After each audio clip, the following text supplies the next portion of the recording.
es un buen día para tocar varios temas. Tratamos de entrelazarlo con lo que está pasando en el día a día, tanto localmente como internacionalmente. Y recientemente escuchaba en la radio, creo que en CNN en español, Iván Noble, un argentino cantautor y que también ahora ha hecho como un tipo de incursión a la escritura como escritor. Y una de las cosas que él decía, que yo creo que aplica a este programa y lo que tratamos de hacer aquí, que escribir requiere convicción y disciplina. Y pues como parte de eso, pues nosotros buscamos traerle al público un tema que tenga relevancia actual, pero que también tenga un trasfondo de análisis y de estudios. Lamentablemente vemos que pues a veces en la televisión puertorriqueña, creo que es a veces un ejemplo, estos canales de análisis o estos programas de análisis, pues se distinguen por un análisis bastante superficial. Inclusive pues tengo compañeros, ¿verdad? Para no identificar a ninguno en específico, porque el punto que quiero hacer es que en estos paneles que a veces se participa en el día a día, que guían la opinión pública, pues esencialmente se citan unos panelistas, no hay una preparación y es como un tipo de ad hoc, y yo pienso que esa no es la mejor manera de informar al pueblo, y particularmente en programas que son tan importantes para la opinión pública, que luego tienen su influencia en el contexto histórico y político del país. Así que, habiendo dicho eso, pues queríamos hablar un poco sobre Argentina, y pudiéramos llamar este episodio Entre la motosierra y la historia. ¿Y a qué nos referimos? Pues Argentina atraviesa uno de los momentos más intensos de su historia reciente, con un presidente libertario, una economía que ahora entra en una terapia intensiva, por así decirlo, y una oposición liderada esencialmente por un movimiento peronista en crisis de identidad. Vamos a hablar sobre qué nos referimos a eso. Entonces, pues el país se debate entre ese pasado y el futuro, y pues queríamos aprovechar hoy para repasar cómo hemos llegado hasta acá, qué significa realmente el kirchnerismo y cómo Javier Milei intenta romper ese molde. Así que creo que los puntos claves que vamos a tocar aquí es cómo se relaciona todo esto con la inflación, el desempleo y la crisis de confianza, el fenómeno de Milei como un economista outsider, y ¿verdad? ¿Qué es ese legado del kirchnerismo y qué es lo que, ¿verdad? Lo que lo separa de estos otros movimientos? Pero para aprovechar el tema, y los compañeros, algunos, ¿verdad? Algunos de los radioescuchas habrán escuchado sobre Javier Milei, pero no necesariamente todos, y no tienen el contexto, así que aprovechemos para introducir la figura de presidente de Argentina, Javier Milei. ¿Y qué nos puedes decir, Ángel?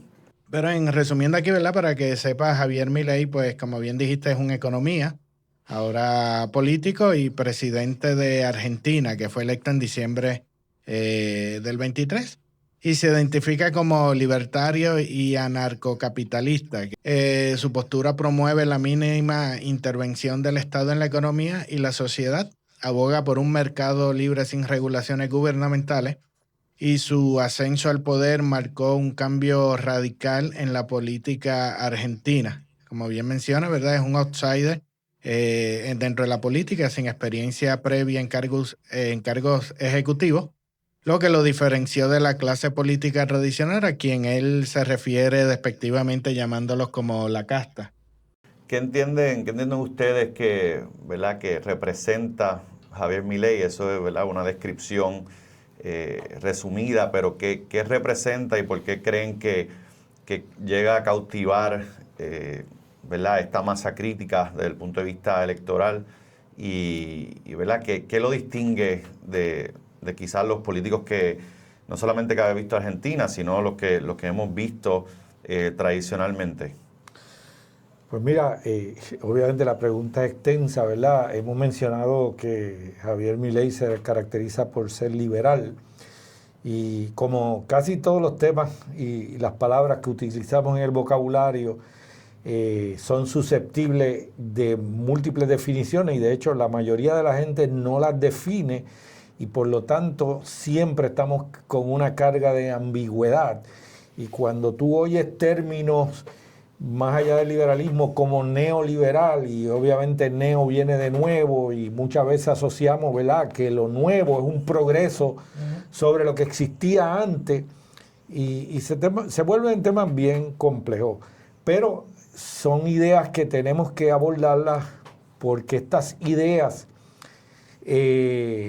sencillas en un sentido nos van a posibilitar analizar lo que está pasando ahora y la historia de lo que ha pasado, ¿verdad? Yo quiero hacer un paréntesis para que se entienda que el liberal dentro de la política de Estados Unidos es opuesto al que algo que Hayek criticaba, yo creo que eso es parte de lo que nosotros tratamos de hacer en este programa, usar las palabras correctas, y Hayek, el economista, hacía referencia a eso, como, ¿verdad?, en el discurso político en Estados Unidos se ha permitido quizás desvirtuar lo que son las ideas o el vocabulario, y él criticaba eso. O sea, lo que realmente representa el liberalismo es el liberalismo clásico, y cómo pues estas corrientes políticas han capturado esas palabras para beneficio de ellos. Entonces pues distorsionan lo que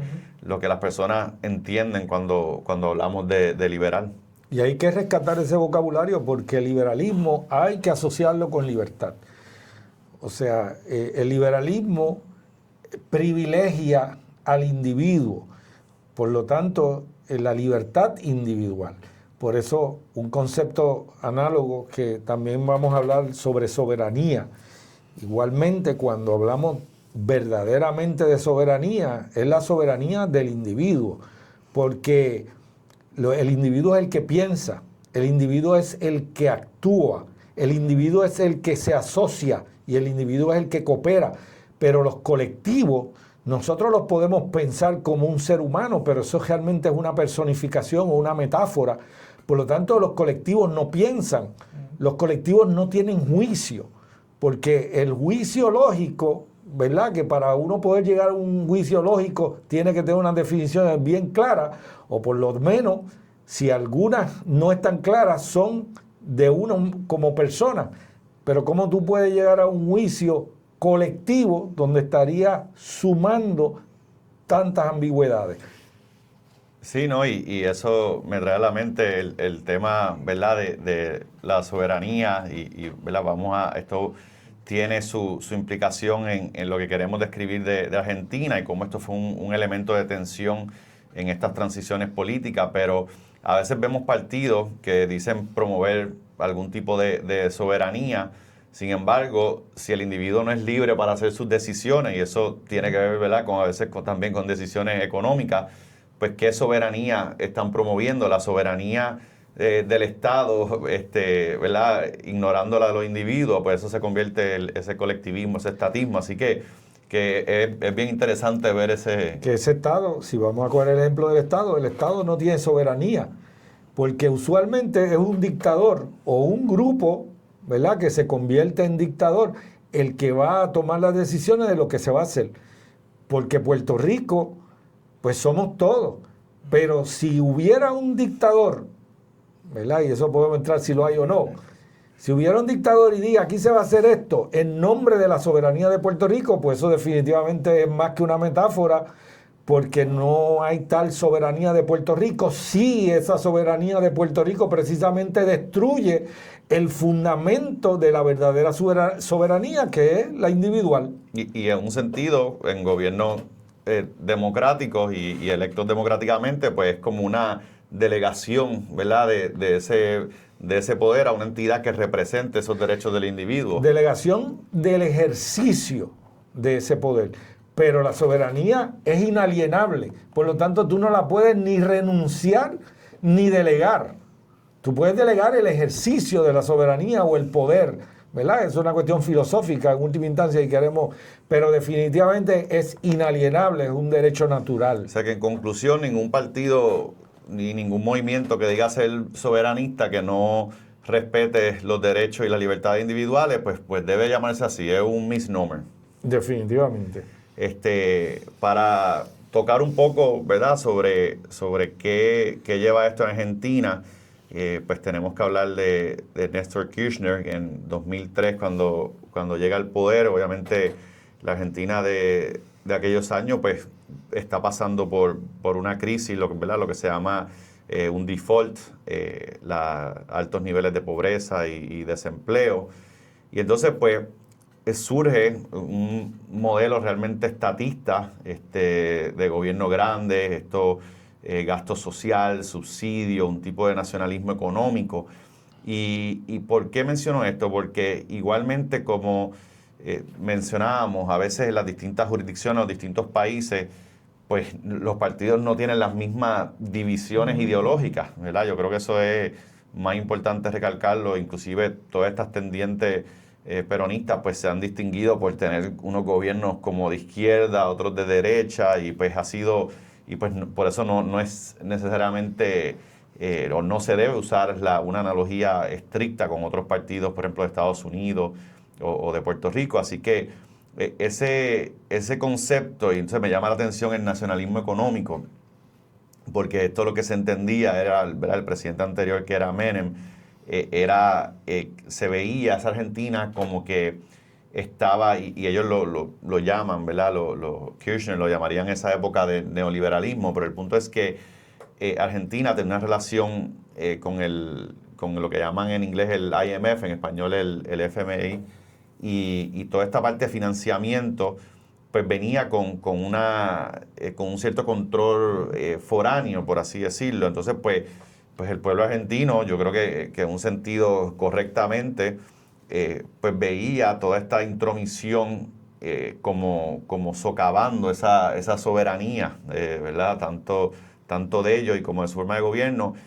Y lo curioso es que pues parte de esto es que se dan unas crisis de corrupción, donde estos fondos monetarios internacional, pues por distinto, o uno decía, pues o se hacen de la vista larga o no lo ven, no importa cuál fuera la que está sucediendo, si el pueblo está viendo que hay una corrupción y hay este ente que está financiando esa élite en el poder, pues va a crear un problema. Entonces, pues lo menciono porque vemos cómo a veces también esta soberanía o esta autonomía o todos estos elementos, ¿verdad? O estas palabras que usamos para describir que el ser humano que está viviendo en una sociedad organizada, pues cómo estos aspectos económicos van a influenciar en su día a día y cómo lleva a cambios de gobierno, ¿verdad? Y entonces, pues queremos ver esa época donde entonces Argentina entra en un modelo donde busca rechazar esa influencia internacional, por así decirlo, y comienza con una política donde el Estado pues, se convierte en un Estado más grande, unos subsidios, pero realmente pues, es como una reacción a esa década. Así que estamos quizás dividiendo Argentina a grosso modo en 3 décadas. Y lo importante de esto que tú describes, más que tú estás describiendo una excepción, es que esto es la regla. O sea, para situarnos un poquito más atrás, ¿verdad? La inmensa mayoría de la población del mundo hoy día vive bajo el poder de algún Estado. Y esos estados hoy día están conformados bien parecidos unos con otros. Y esos estados, ¿verdad? Los gobiernos de esos estados quieren hacernos creer a todos los ciudadanos que son todopoderosos para que obviamente se respete su autoridad. El problema es que a veces ese poder se quiere hacer casi tan grande como el de Dios. Y entonces cuando se le cuestiona ese poder, pues entonces lo quieren bautizar con la democracia. Y utilizando la democracia detrás de ese escondite, ¿verdad? De ese velo, quieren pisotear precisamente las libertades individuales. Y ese problema ha permeado básicamente el mundo, y nosotros estamos tan creídos que esa es la única forma de gobierno, que yo estoy seguro que las tribus todavía que quedan en el Mato Grosso, en el centro de Sudamérica, si dijeran hoy, mira, nosotros no reconocemos, ¿verdad?, la autoridad estatal sobre nosotros, todos nosotros estaríamos de acuerdo que el gobierno de Brasil tendría derecho a someterlos. Y a ese nivel ha llegado nuestra creencia de que el Estado es la única manera de arreglar el Estado como lo conocemos hoy. que arreglar políticamente, ¿verdad? Las sociedades que ellos gobiernan y dominan. Y volviendo, el ejemplo de Argentina, más notorio, comenzó con el peronismo, que es un gobierno eminentemente populista, donde utilizaba, ¿verdad?, la democracia, pero tergiversada por la demagogia, para lograr unos beneficios que los hacía depender exclusivamente del gobierno, y por lo tanto todo el mundo tenía que someterse a su voluntad, o si no, no podían existir.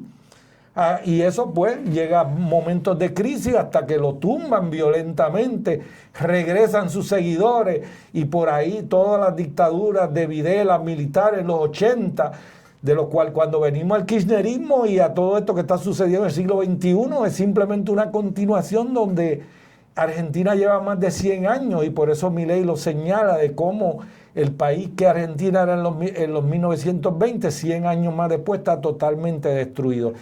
Y esa es la relevancia de Argentina, no solamente porque es un modelo, sino porque ahora Milei está con la posibilidad de hacer una de las transformaciones más difíciles que hasta ahora nadie ha logrado en el mundo.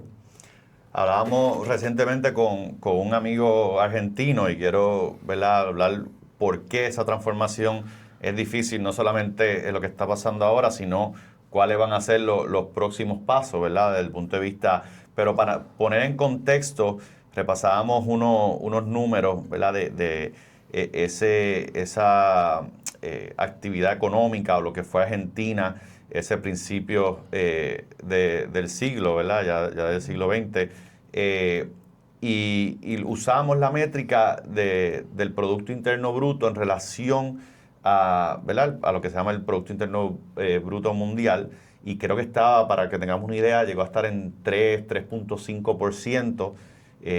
Inglaterra, en contraste, en 1860, por ejemplo, cuando fue el pico de ese imperio, estaba alrededor de un 10% en relación, ¿verdad?, de ese Producto Interno Bruto Mundial. Así que, ¿verdad? Y claro, hay muchos autores que dicen que ese 10% es un ejemplo de cómo Inglaterra hizo una proyección de poder más de lo que representaba por los números estrictamente económicos, ¿verdad? Y hay un poder de las ideas y pues toda la parte que podemos hablar, ¿verdad?, del punto de vista militar, pero ese punto económico creo que es una métrica relativamente objetiva que nos permite ¿verdad?, sumar y restar distintas y aquilatar todo esto.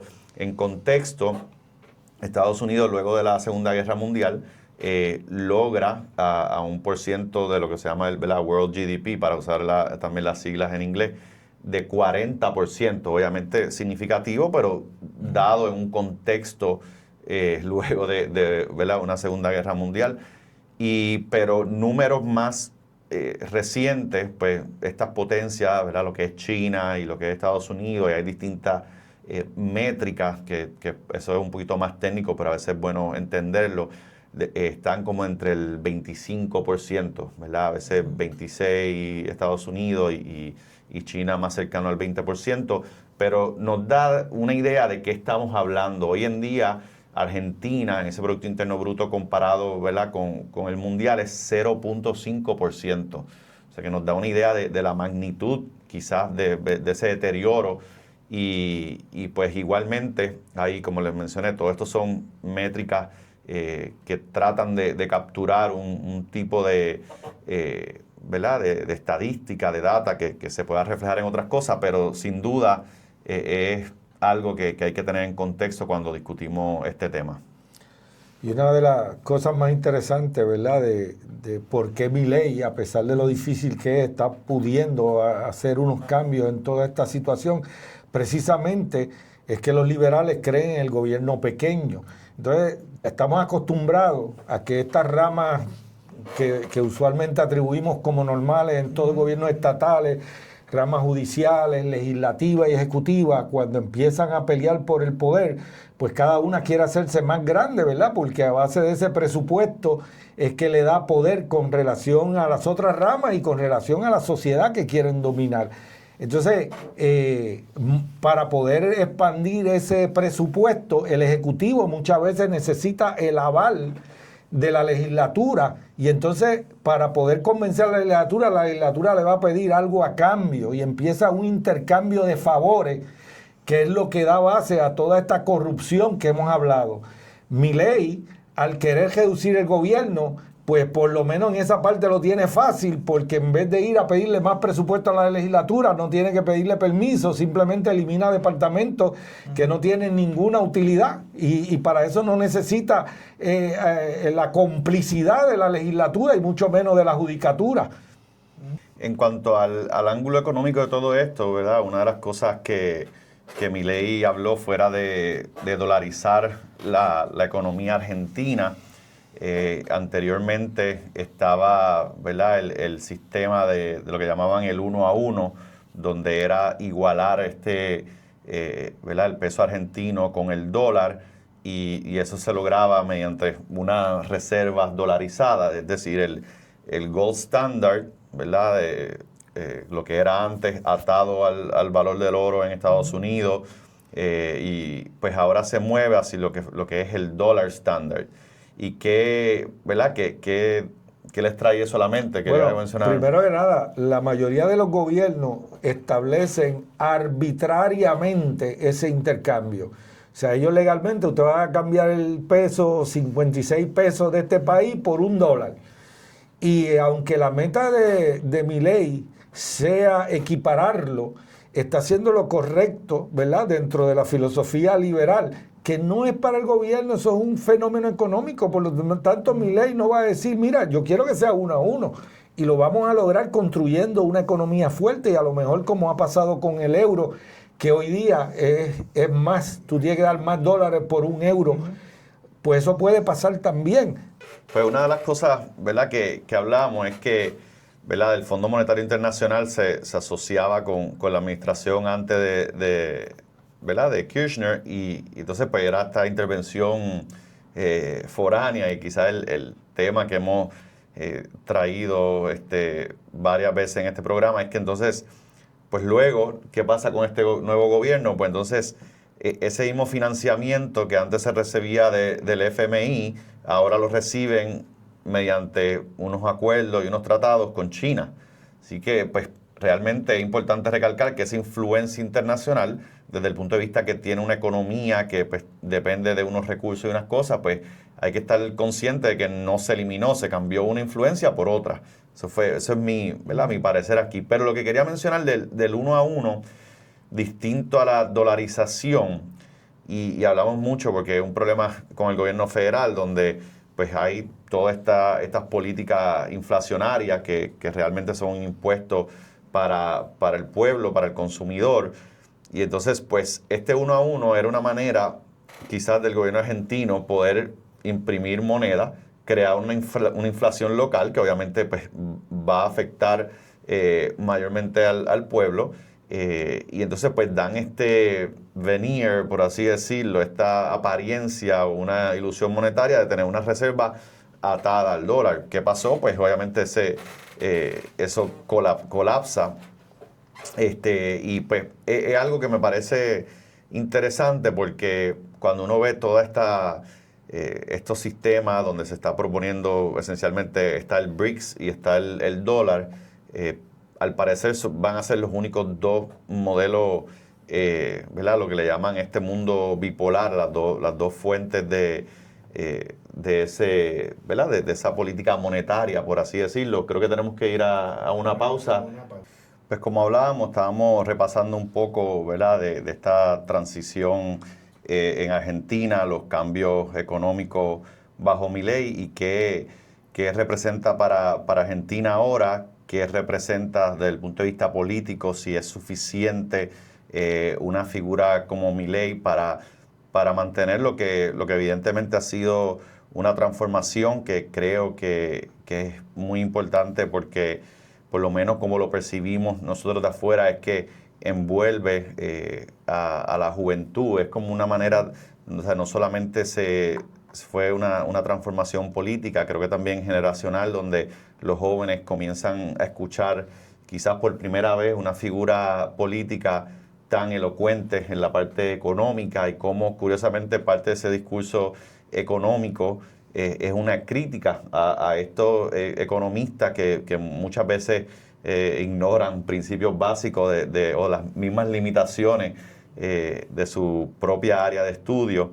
Así que esa figura que ha transformado ese panorama político, no solamente en Argentina, vemos cómo en Estados Unidos pues ha llamado la atención, porque creo que eso es algo que los liberales clásicos en Estados Unidos buscan poder hacer, poder comunicar esa visión económica que cuando las personas la entiendan y vean los elementos históricos y cómo suceden las cosas, pues no solamente, ¿verdad?, es una transformación, sino que le da credibilidad a lo que está describiendo. Y es como hemos visto, ¿verdad?, a veces en estas figuras en Wall Street y todas estas personas que advertían a veces sobre la crisis del 2008, las distintas crisis económicas, los problemas inflacionarios de algunas políticas de gobierno y cómo cuando lo hablan, ¿verdad?, adelantado a sus tiempos un poco, ¿verdad?, como un presagio, y luego cuando sucede, pues definitivamente, quizás no todo, pero muchas personas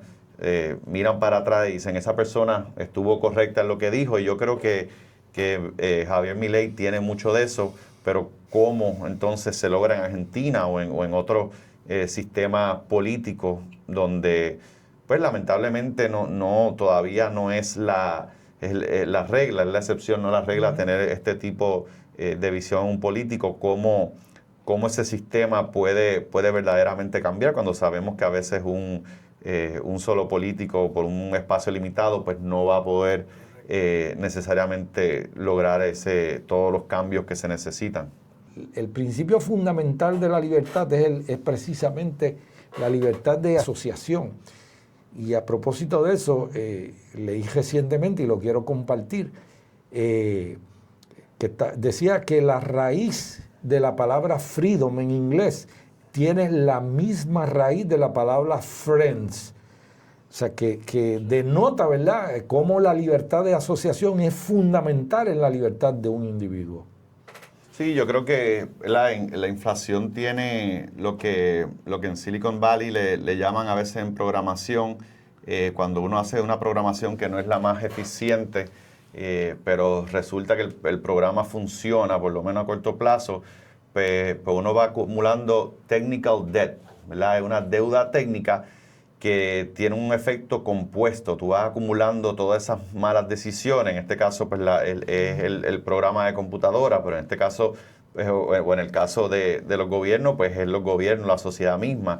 Y luego, cuando eso finalmente no aguanta, ¿verdad?, esa casa de papel o de carta, pues se viene abajo, pues se manifiesta los muchos errores de a veces décadas anteriores, y por eso yo creo que él era uno de los Fetcher Volcker, que creo que ha sido de los más respetados. Él decía que esencialmente la economía bajo un incumbente, entiéndase, bajo el presidente, pues usualmente no le corresponde a él, a veces le corresponde al previo, y eso aplica para lo bueno y para lo malo, ¿verdad? Pero desde el punto de vista del sistema político que vivimos, pues es bien difícil tener para el pueblo, el electorado, tener la visibilidad de qué políticas culminan en qué. Pero sin duda, lo que quiero decir es que esta inflación es el reflejo de las malas decisiones de los gobiernos, incluyendo la corrupción, y toda esta política inflacionaria va acumulando y termina empobreciendo a veces o la mayoría de las veces a los más necesitados, y entonces pues se termina siendo un sistema sumamente injusto, y lo irónico de todo esto es que muchas de las políticas más inflacionarias que vivimos en nuestro país comienzan bajo la excusa de un programa, ¿verdad?, de lo que a veces le llaman justicia social, y lo que terminan es haciendo exactamente lo opuesto a lo que le prometen al pueblo. Entonces, esa es lo que yo creo que Milei fue tan efectivo en educar al pueblo a través de muchos videos, muchas presentaciones en televisión, en radio, con medios de oposición o medios que eran aliados, pero siempre pudo mantener esa esa elocuencia, llevar el mensaje directamente al electorado. Yo creo que eso es algo sumamente importante, lo vemos hoy en día con lo que ha pasado con las pensiones de la Autoridad de Energía Eléctrica y pues lo que, como mencionábamos antes, lo que está pasando con el seguro social. O sea que a veces las personas, o lo que pasó con lo de los maestros, que a los maestros, ¿verdad?, no había este sistema donde no se le pagaba ese seguro social. Entonces, a veces las personas confunden y creen que es que el sistema acá era deficiente, pero que el seguro social sí es eficiente, por ejemplo, pero la realidad es que es un pote más grande y esa ineficiencia pues se van acumulando más y yo creo que hay oportunidad de arreglar esas deficiencias, pero dependen de gobiernos responsables, donde los fondos que se depositan ahí para el retiro, para nuestro retiro, no sean entonces utilizados para proyectos que no pueden subvencionar de otras maneras y cogen prestado. El problema es que nunca lo devuelven, ¿verdad? Y pues y eso tiene ese efecto compuesto y se ven tantas cosas que yo creo que cuando Milei hace el enfoque específico en el problema de inflación como una manera de con ese problema conectar casi todos los demás, es bien interesante porque es característico de estos gobiernos grandes, de estos gobiernos estatistas, y en la medida que podamos controlar eso, creo que todos vamos a estar mejor. Quiero aprovechar este segmento, ¿verdad?, para hacer un cierre de lo que es el tema de Argentina. Quiero agradecer a los amigos argentinos que nos sintonizan, a los que nos comparten un poco, ¿verdad?, de su opinión a través de las redes, o los que nos visitan aquí en Puerto Rico, que nos honran con su amistad. Y realmente hacemos este análisis con mucho respeto y sobre todo con un interés de aprender de los problemas que muchas veces, si no la mayoría de las veces, afectan a todos los países. Yo creo que esta búsqueda de Argentina no es una búsqueda única. Creo que Puerto Rico pasa por la misma dinámica, Estados Unidos y el mundo. Así que lo vemos como una oportunidad, y creo que es lo que se ha manifestado en Estados Unidos. Creo que se admira mucho no solamente lo que Javier Milei ha logrado con toda esta transición, sino lo que ha logrado el pueblo argentino, que es el que le da la oportunidad. Así que es un signo de que hay un pueblo receptivo, una masa crítica que está dispuesta a escuchar, a entender las ideas y a ir perfeccionando el sistema, que creo que es lo que todos aspiramos. Así que ese análisis de Argentina definitivamente no es muy interesante, lo vamos a continuar siguiendo de cerca, y quiero hacer la transición y tocar un poco de temas que hemos visto y nos han escrito muchos de los que estuvieron esta semana. ¿Qué me tiene, Ángel? Yo creo que de los principales, ¿verdad?, es el 25 de julio, y yo creo que algo que cogió portada era la visita de Juan Dalmau a Washington, que a muchas personas eso les chocó, ¿verdad? Como que no podían entender. Los otros pues les causaba un poquito de indiferencia, pero yo creo que eso ha sido uno de lo más reseñable, ¿no?, dentro de esta línea. Sí, yo creo que fue algo interesante, particularmente sé que fueron varias visitas, pero estuvo la de McClintock, que es el representante de California, la Cámara de Representantes, y no tengo aquí creo que fue un tweet, pero decía algo como que él apoyaba, o que la independencia para Puerto Rico era posible, y con unos lazos económico, ¿verdad?, una alianza económica, algo de esa línea. Y pues me pareció curioso porque pues abre todo este debate. Una de las cosas que a veces, ¿verdad?, se le critican a los estadistas en estas visitas es de qué significa, ¿verdad?, ese apoyo, ese endoso, ese comentario, porque a veces hay comentarios y no traduce necesariamente a un voto en un proyecto de ley. Pero sí una distinción bien importante, que yo creo que es lo que a veces pasa por desapercibido, es que la fórmula de la estadidad está definida, ¿verdad? Ya constitucionalmente, los 50 estados, las personas saben qué esperar, por así decirlo, desde el punto de vista político, con la estadidad. Entonces, pues este comentario así un poco superficial tanto de Dalmau como McClintock, pues pues llama la atención porque distinto a la estadidad, en este proceso de independencia uno esperaría que ellos definan qué es lo que ellos están proponiendo, porque inclusive esta carta, ¿verdad? Que en un sentido fue algo curioso, no sé si recuerdan la carta que le estaba mandando de este grupo con la orden ejecutiva y que ellos decían que estaba llamando la atención y eran ellos mismos, y pues obviamente a mí me pareció bastante curioso y en un sentido gracioso, pero aún eso, que pues tenías unos elementos, ¿verdad? Como mencioné, como que no hacían mucho sentido, aún eso hacía más sentido que este post ¿verdad? Esta publicación de McClintock, porque si mal no recuerdo en eso, ellos hablaban de un periodo de transición de 20 años, una indemnización, unas cosas, y entonces pues mínimo parecía como un esfuerzo más responsable, porque la otra es como que cuando tú vienes a ver, cuando ellos hablan de alianza económica, ¿qué alianza económica ha hecho el gobierno federal con Latinoamérica en los últimos años? ¿Verdad? Cuando el programa anterior estábamos hablando de la presión económica que se le estaba poniendo a Brasil, casi como un bloqueo, donde si no hacen esto, pues se les suben los aranceles.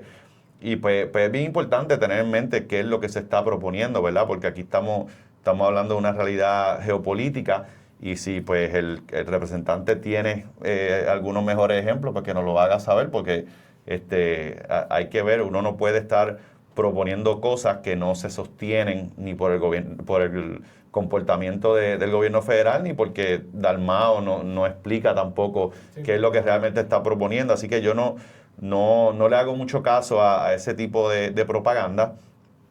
Creo que desde el punto de vista político, ellos lo ven como un triunfo sobre lo que están haciendo, todo eso. Sí me pareció curiosamente el planteamiento que la gente le estaba haciendo. Decía, mira, cuando él estuvo de candidato a la gobernación, él particularmente corre con una promesa esencialmente al pueblo de no mezclar su candidatura a la gobernación con el asunto de estatus. Y la gente le dice, ahora parece que no estás cumpliendo. Y el Partido Independentista tiene un problema serio de credibilidad, particularmente luego de lo que le hace al movimiento Victoria Ciudadana, cuando entonces tuvieron las dos sillas y hubo, ¿verdad? No se las dieron, pero todo el proceso fue realmente un fiasco. Así que yo creo que el Partido Independentista sigue creando este problema de credibilidad cuando entonces ahora le preguntan eso, que yo entiendo que, como hablábamos, él podía decir, mira, ya yo no prevalecí, pues estoy haciendo esta otra gestión. Pero uno se pregunta, el partido no tiene otras personas para hacer esta gestión. Entonces, son los mismos que dicen en una elección, no me junte el asunto de estatus con la elección, pero entonces ellos, pues, su figura, ¿verdad? La gobernación, pues la mezclan, y pues si lo van a hacer, que lo sepan explicar y que sean consistentes. Yo creo que hasta ahora no han mostrado ser muy consistentes en eso. También, pues, ¿verdad? El mensaje ahora reciente del punto de vista del 25 de julio, pues yo no sé ni si vale la pena ni tocarlo, ¿verdad? Pero sí, realmente esas fueron las noticias que trascendieron, y creo que como lo atamos a la mención anterior y a este programa, es que tiene que ver mucho con un futuro de soberanía política con un matiz económico.